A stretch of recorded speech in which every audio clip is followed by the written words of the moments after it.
আসসালামু আলাইকুম রহমতুল্লাহ।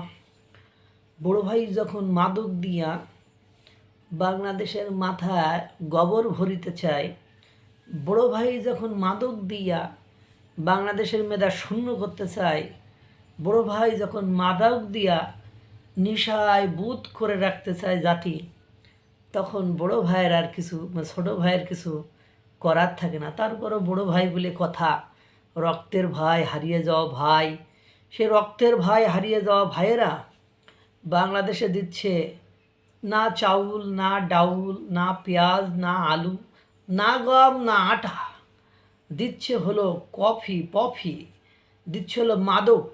যে মাদক খেয়ে বাংলাদেশের জনগণ, যুব সমাজ ধ্বংসের দ্বার প্রান্তে চলে যাবে।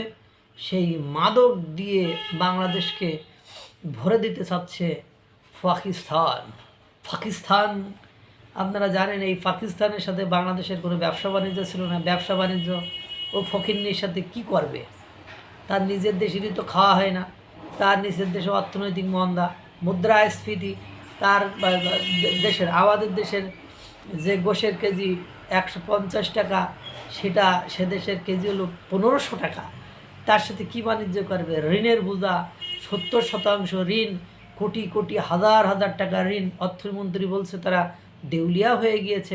তাদের সাথে কি বাণিজ্য করবেন? বড়োদর সন্ত্রাস, লস্করি তৈবা, এইসব আমদানি রপ্তানি করা যাবে, তাদের সাথে অন্য কোনো বাণিজ্য হওয়ার কোনো সম্ভাবনা নাই। যে কথা বলছিলাম, কন্টেনার জাহাজে করে কন্টেইনারে করে কবুতরের খাদ্য নিয়ে আসার নাম করে কোটি কোটি টাকার পফি সিড বা মাদক দ্রব্য, বিষাক্ত, মারাত্মক, ধ্বংসাত্মক মাদক দ্রব্য আমদানি করেছে পাকিস্তান থেকে বাংলাদেশের কেরানীগঞ্জের কয়েকটি কোম্পানি এবং ব্যবসায়ীরা। এবং তাহলে এইটা মানে কেমনে করে কন্টেনারে করে আসলো? তাহলে ওখান থেকে পাকিস্তান থেকে কী চেক করে, কী নিয়ন্ত্রণ করে পাঠালো কেরানীগঞ্জে এসে সে মাদকপণ্য ধরা খেয়েছে? অর্থাৎ যখন কন্টেনার থেকে পরীক্ষা করে নামাচ্ছিল, তখন উপরে ছিল সব কবুতরের খাদ্য। আপনারা জানেন পুরান ঢাকার লোকজন সেই লেভেলের কবুতর পালন করে, এবং সে অঞ্চলে আমি যেহেতু মানে ওই অঞ্চল সম্পর্কে খুব ভালো জানি, যে সে অঞ্চলের মানুষ খুব কবুতর স্থানীয় যারা, তারা খুব কবুতর পালন করে। এখন সে অঞ্চলে কবুতরের ফুডটা খুব ভালো চলে।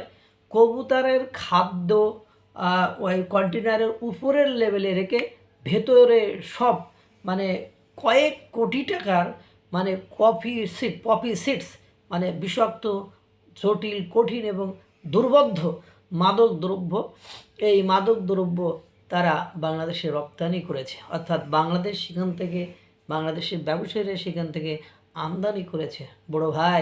বড় ভাইগোর দেশের থেকে আপনি নিচ্ছেন কি মাদক? বড় ভাইদের দেশ থেকে আপনি পাবেন অস্ত্র, বড় ভাইদের দেশ থেকে আপনি পাবেন লস্করে তৈবা, বড় ভাইদের দেশ থেকে আপনার দেশে সাপ্লাই হচ্ছে টিটিপি, তেহরিকে তালেবান পাকিস্তান, সন্ত্রাসী সংগঠনের সদস্যরা। এইসব বড় ভাইরা এইসব মানে প্রোভাইডই করে থাকে। বড় ভাইদের কাছ থেকে ভালো কিছু আপনারা আশা করতে পারেন না। এবার পাকিস্তান মাদক দিয়ে বাংলাদেশকে নিশায় বুঁদ করে রেখে তারা তাদের স্বার্থ হাসিল করতে চায়। কারণ বিশ্বের কোনো রাষ্ট্র বা পাকিস্তানের সাথে ব্যবসা বাণিজ্য করছে, এটা দেখেছেন আপনারা? মানে বাংলাদেশ 5ই আগস্টের পরে, 2024 সালের 5ই আগস্টের পরে এই পাকিস্তানের সাথে মানে তার প্রতিবেশী রাষ্ট্র ভারতের সাথে সম্পর্ক খারাপ করে এদের সাথে যে রিলেশনটা মানে বিল্ড আপ করেছে, তাদের দেশ থেকে সঙ্গীত শিল্পী আসে, খেলোয়াড়রা আসে, মানে মানে প্রত্যেক সপ্তাহে আজ নৌবাহিনীর সদস্য, আজ বিমান বাহিনীর সদস্য, আজ হলো সেনাবাহিনীর উচ্চ পদস্থ কর্মকর্তা, এরা আসে, বিভিন্ন আলোচনা বৈঠক হয়। আসেটা কি, কার সাথে কী সম্পর্ক করেন? ভুলে গেলেন 1971 সালের সেই মুক্তিযুদ্ধের ইতিহাস? তাদের চরিত্র কি? তারা কত মা বোনের সম্ভ্রমহানি করেছে, তারা কত লক্ষ মানুষকে জীবনের মানে হত্যা করেছে, তাদের কথা ভুলে গেলেন? চরিত্রই তো কি, এদেশ থেকে লুটপাট করে পশ্চিম পাকিস্তানের অট্টালিকা তৈরি করা, এদেশের মানুষকে বঞ্চিত রেখে তাদের চরিত্রের কিন্তু পরিবর্তন হয়নি।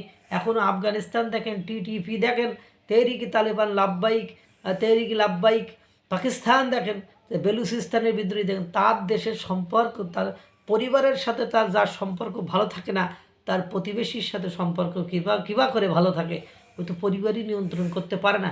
তার দেশে সন্ত্রাসী কর্মকাণ্ড চলে, তার প্রতিবেশী আরেকটি মুসলিম কান্ট্রি আফগানিস্তানের সাথে তার যুদ্ধ বাঁধে, মানে তার কোনো দেশের সাথে ভালো সম্পর্ক নেই। সে এখন মাদক দিয়ে নিশায় বুধ করে বাংলাদেশের জনগণকে ধ্বংসের দিকে মানে ঠেলে দিতে চায়। ভারত নয়, মাদক পণ্যে ভরে দিচ্ছে পাকিস্তান। কি মজা, কি মজা! বড় ভাইয়েরা, কত সুন্দর খাবার নয়, ওই যে খেজুর নয়, রুটি নয়, আটা নয়, ময়দা নয়, সুজি নয়, চাল নয়, পেঁয়াজ নয়, আলু নয়, ডাল নয়, রসুন নয়, দিচ্ছে কি পপি সিড। খাও আর মাদকে বুধ হয়ে দেশকে ধ্বংসের দ্বার প্রান্তে পাঠাও। আল্লাহ তাআলা সকলকে ভালো রাখুক, সুস্থ রাখুক। আসসালামু আলাইকুম রহমতুল্লাহ।